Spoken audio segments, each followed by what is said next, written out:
You're watching The Penny Hardaway Show, presented by Cook's Pest Control.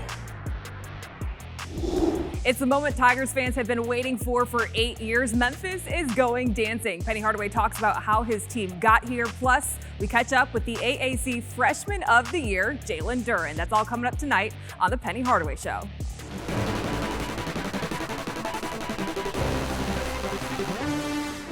The game is on. The Penny Hardaway Show is presented by Cook's Pest Control. You don't have to live with pests. Call Cook's Pest Control and get a free quote today. Conway Services, the official HVAC partner of Tiger Athletics. Tiger Bookstore, the official merchandiser for Tiger Athletics. Autozone, when you've got car trouble, you want help from number one. Get in the zone. Autozone. And is supported by your Memphis area Toyota dealers.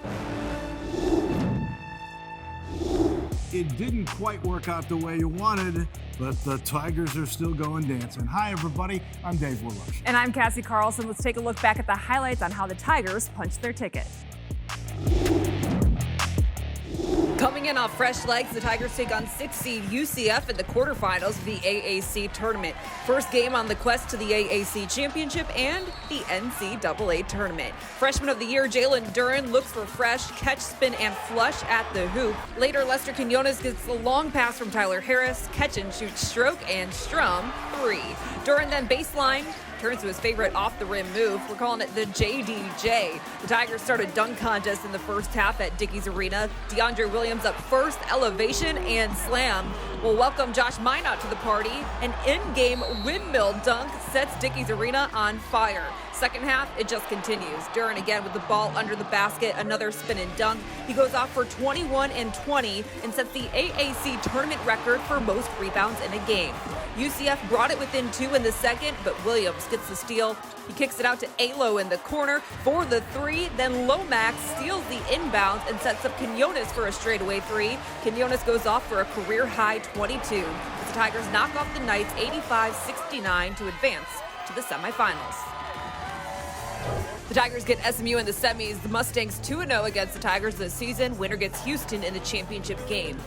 Alex Lomax with the vintage Penny Hardaway type move in the paint for a bucket early. Jalen Dunn, coming off his 21 and 20 performance, cleans up at the rim with the putback dunk, but then gets in foul trouble 3 minutes into the game and goes to the bench. Then Alo runs down Kendrick Davis, a Ja Morant type block, and that leads to him throwing up an alley-oop to a DeAndre Williams slam. Towards the end of the half, Earl Timberlake comes off the bench and gets a tip-in, then denies Weathers at the rim, making a big impact. Well, second half, things get dicey, starting with Dunn going down hard on a block, leaving the game with a hand injury. Then Tyler Harris gets flipped on defense, cramps up, and has to get helped off the court, followed by DeAndre Williams fouling out with 10 minutes to play. But Dunn would come back and Timberlake would take advantage of his opportunity. Lester Quinones then pulls up for a 3 from Dallas. The Tigers hold off SMU in a 70-63 win to advance to the AAC championship game.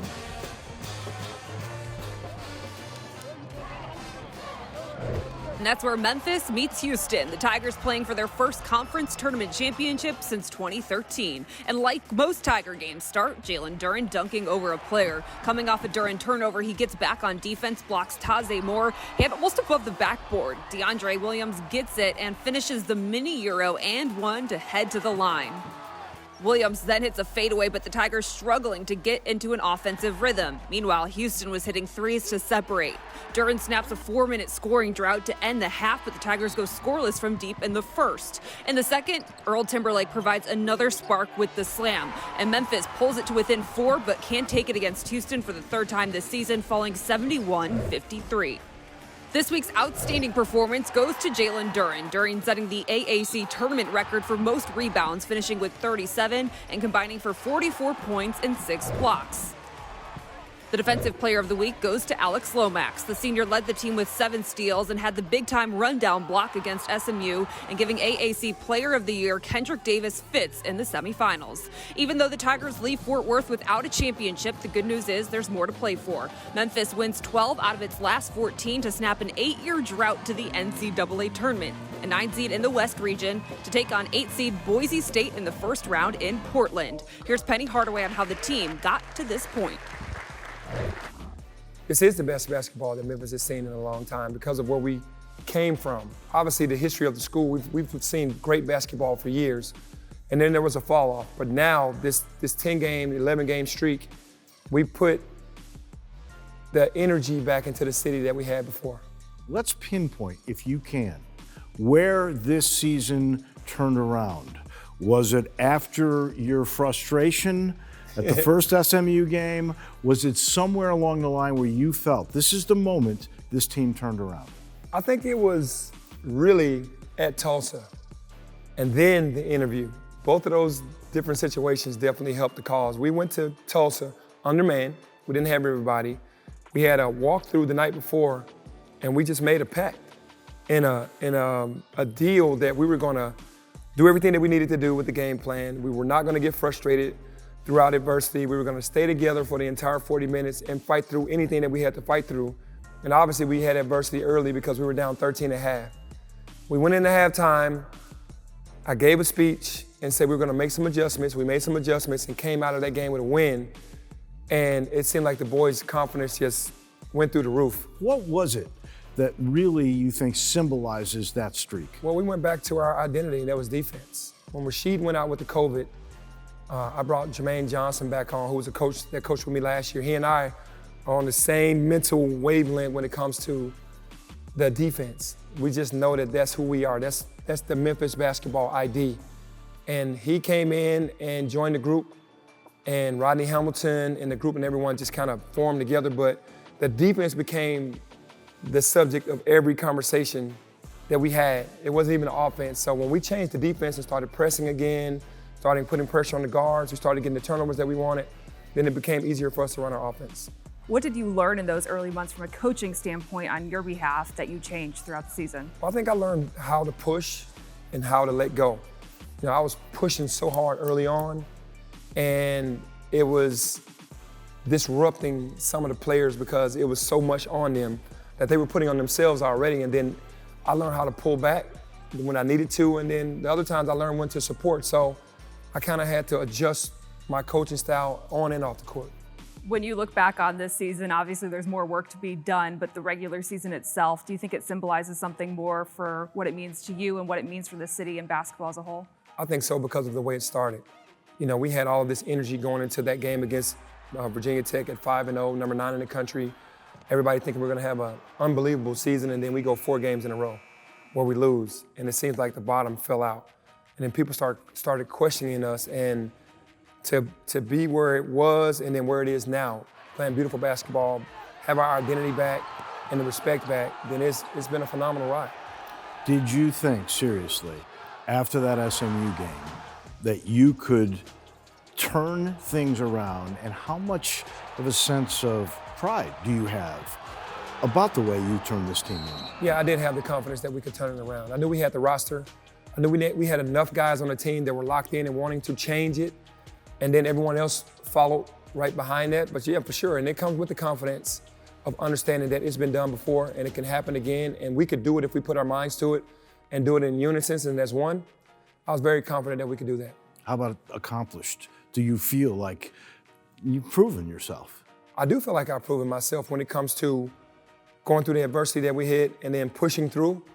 When you go through things and you can push out of it, being successful, then that to me is a win within itself. Jalen Dunn has been the perfect addition to the Tigers' front court. We catch up with him right after this. You're watching The Penny Hardaway Show, presented by Cook's Pest Control.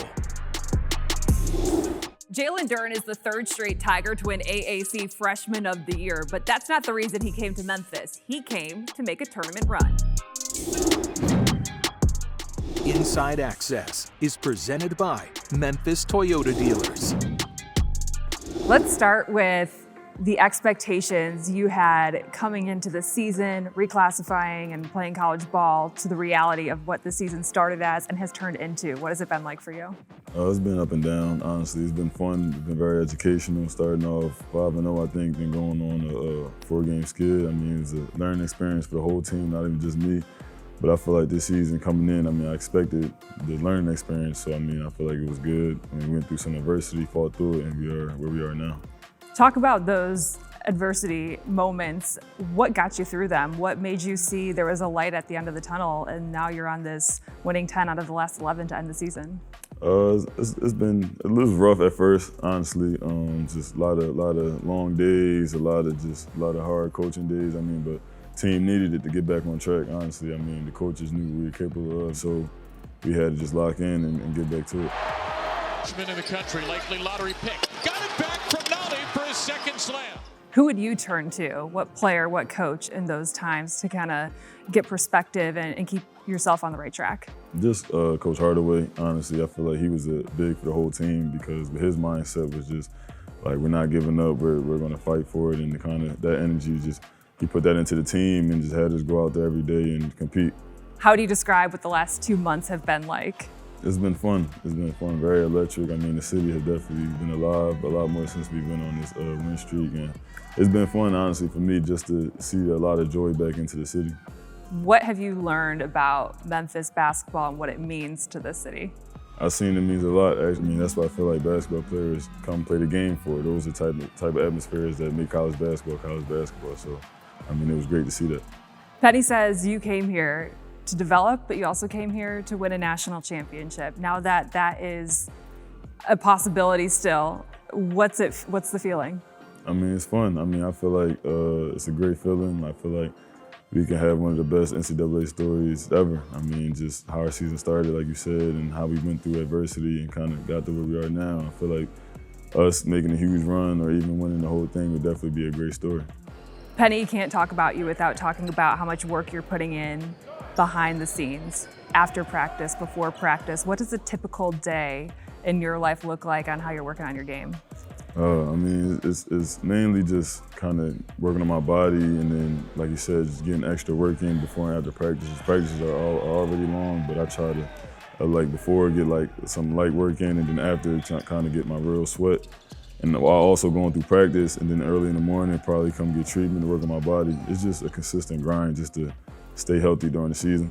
How do you feel like being at Memphis has prepared you for that NBA lifestyle that you're clearly already kind of living? It definitely is a lot, just with the guys around us, around the program, who kind of just hammer on what pros do and kind of treating the program like a professional program, whether that be with the strength coach or the trainers. They kind of treat every situation as we would on the next level, so it helps guys prepare. Harris will take another, and it's flushed and followed by Duren. Harris thought he was fouled on the three, but it'll be Duren fouled on the dunk with a chance for three. I got to ask about your front court partner in DeAndre Williams. Can you give me a word to describe him and tell me what it's like to play alongside him? Man, DeAndre is just energy, electricity. He's just a guy who's going to bring all type of positivity to the team, to the game. He's going to impact the game just with his mentality. Honestly, he's a dog. And he's been a great guy to actually shoot up with. Honestly, he's somebody going to go to war with you every time, no question. And he's just ready to go. Them big games like Houston and Alabama, he's just fired up and ready to go and ready to play. He just helps the team a lot. Where do you feel like you've changed most over this season? I feel like just in my leadership, I tried to step up more and more and help the team. We got a lot of great vets. I tried to step up my role with them and just kind of be one of the guys who kind of lead the team in the right direction. And so far, I mean, we've been doing a great job. Jonas fighting, offensive rebound. Oh my goodness, a putback by Duren way above the rim. You kind of mentioned that we've talked about the roller coasters of the season, up and down, but now you're at the high of it. To make it to the NCAA tournament, to make a run in the NCAA tournament, what would that mean for you?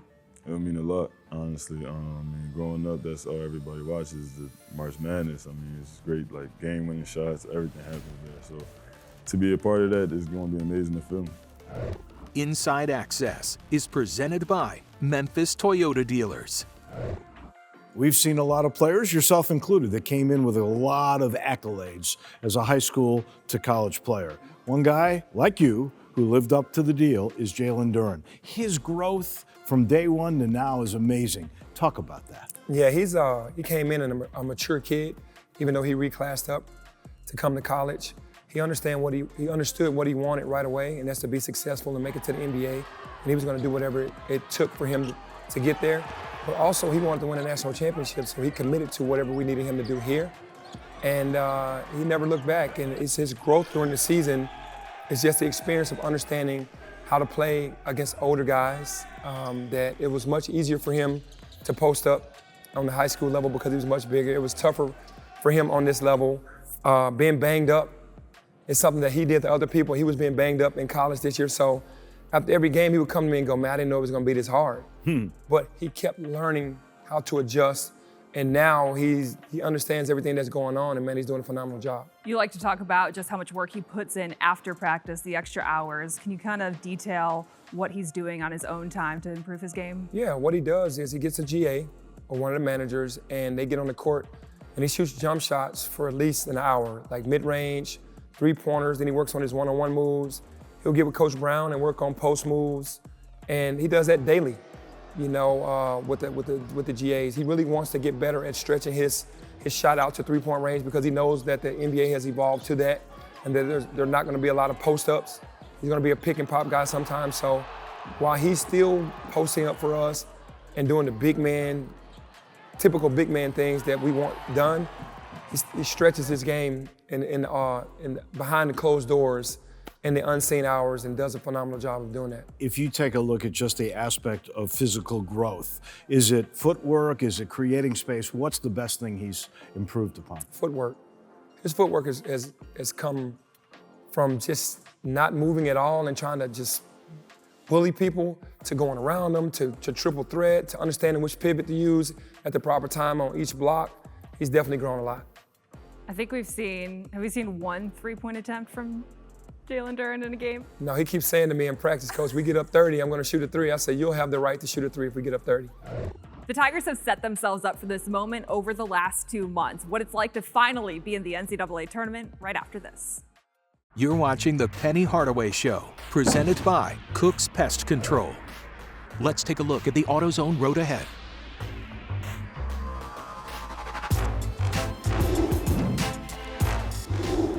We went into the locker room. We should have just gone right up, but we went into the locker room to talk to the team after the game, and they were like, we have to go up. And then right when we were walking in the hallway, they were like, it just announced. And I didn't know where. I just knew it was Boise State. And we found out when we got up top that it was going to be Portland. Yeah, really good team, organized, runs good offense. They're a really good team, well coached. They know us because of playing us last year. We know them. We'll look at the film from this year and obviously last year with the returning players, but really good team. It feels great, honestly. I mean, it's bittersweet because we lost the championship game, but we fought so hard to get back into the NCAA. I'm not gonna let that go by without celebrating that. And we're still alive. You know, hats off to Houston for coming out and doing a phenomenal job. And that game is over with, nothing we can do about it. We gotta go back and get ready to go to Portland. That was tonight's AutoZone Road Ahead. AutoZone, America's #1 battery destination and official sponsor of Tiger Athletics. Get in the zone. AutoZone. Isn't it fun to be talking about a tournament? We'll put a wrap on this one in just a minute. You're watching the Penny Hardaway Show, presented by Cook's Pest Control. Thanks so much for watching. Next week, it's our final show, and we'll be talking NCAA. Have a great week, everyone. The Penny Hardaway Show is presented by Cook's Pest Control. You don't have to live with pests. Call Cook's Pest Control and get a free quote today. Conway Services, the official HVAC partner of Tiger Athletics. Tiger Bookstore, the official merchandiser for Tiger Athletics. AutoZone, when you've got car trouble, you want help from #1. Get in the zone. AutoZone. And is supported by your Memphis area Toyota dealers. The preceding has been a Learfield presentation of the University of Memphis Sports Network. This copyrighted telecast is an exclusive presentation of Learfield under the broadcasting rights granted by the University of Memphis. Reuse of this presentation is prohibited without the expressed written consent of the University of Memphis and Learfield.